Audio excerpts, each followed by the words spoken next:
Hello friend, how is it going? Welcome back to Toyota Maintenance YouTube channel. And as you can see, I have another toy to play with. Obviously I'm building up this shop, right, which is focused on Toyotas, and you always will need good jumper box for those jump starts of the weak or bad batteries. As usually I did extensive research. I also look on my friends who has their shops.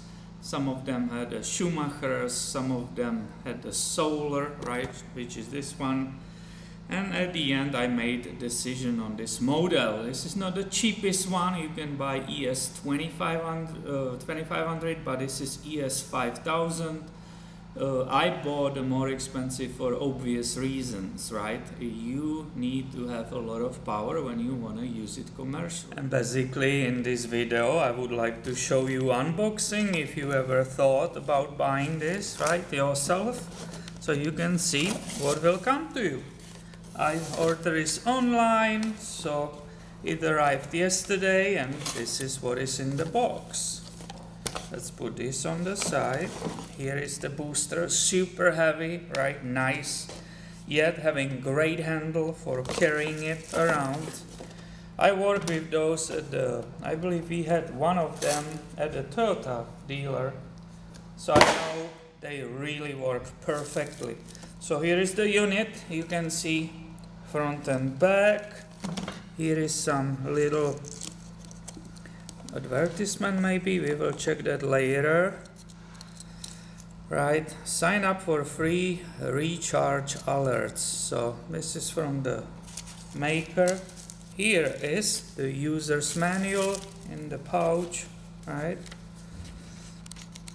Classical, probably in different languages. And what is in this box? I believe there will be additional charger. So let's go and look what is in these boxes. Here is obviously the unit for the car, right? So it's a cord extension and that will be fitting here. Both sides are the car plug. Now let's see this one.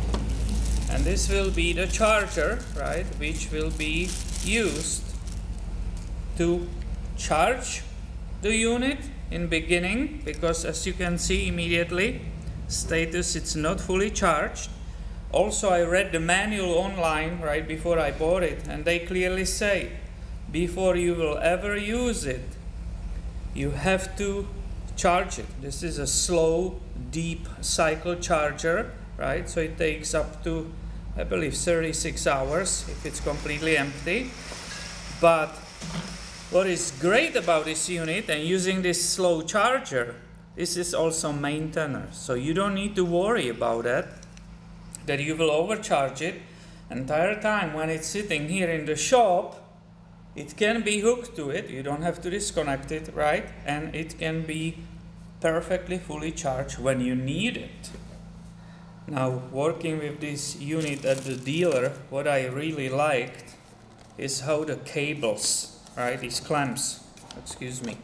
First of all, the cables are pretty long. Look at this, right? This is super long to placing it in the car, right? The clamps are super heavy duty. I really have to pull on this hard, right? High quality stuff. And I like how they stash away. So when you are carrying it, right, when it's away, it just nicely locks inside, right? It holds there. You wrap it around. The cable is, well, I put it opposite, right?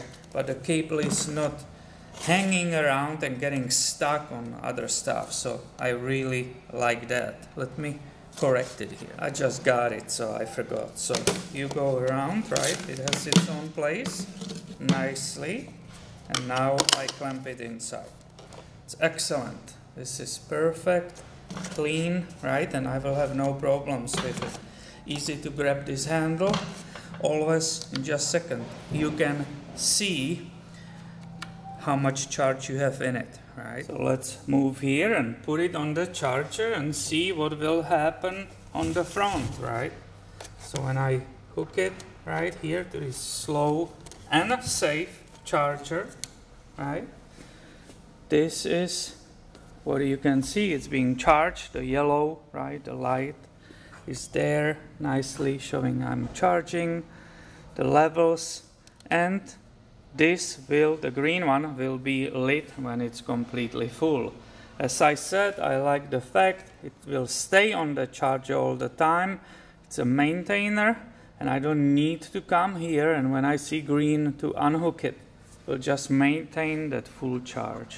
I love that. But this feature what I'm showing here, right, the charger on the wall, might be disadvantage for some. Some people argument, I want to have the entire charger built inside. I want to use just generic extension cord, and actually for them this doesn't work. But that's obviously question of preference. I chosen this one because I know it's a super high quality, and for me it's not a problem. And this cord, right, with these two ends, that can be used two different ways. This unit actually can be charged using that cord, right? It will be charging, but when it will be green, they say you have to remove it. It doesn't have a control like the one in the back, and you could damage the batteries which are inside. Can be also used the other way, that you will use it as a source. For example, if you want to remove the battery from different car, you can plug it right here and in the car, right, and it will maintain the memory of the computers in the car where you are replacing that battery. So it has this cable has two different ways of use. And you saw that booster when I put it here on the shelf, right? That was being charged. Now you can see that green light is lit, right? You can see it here in this shot. And it actually took only 3 hours. After 3 hours unboxing this brand new thing, it's ready to be used.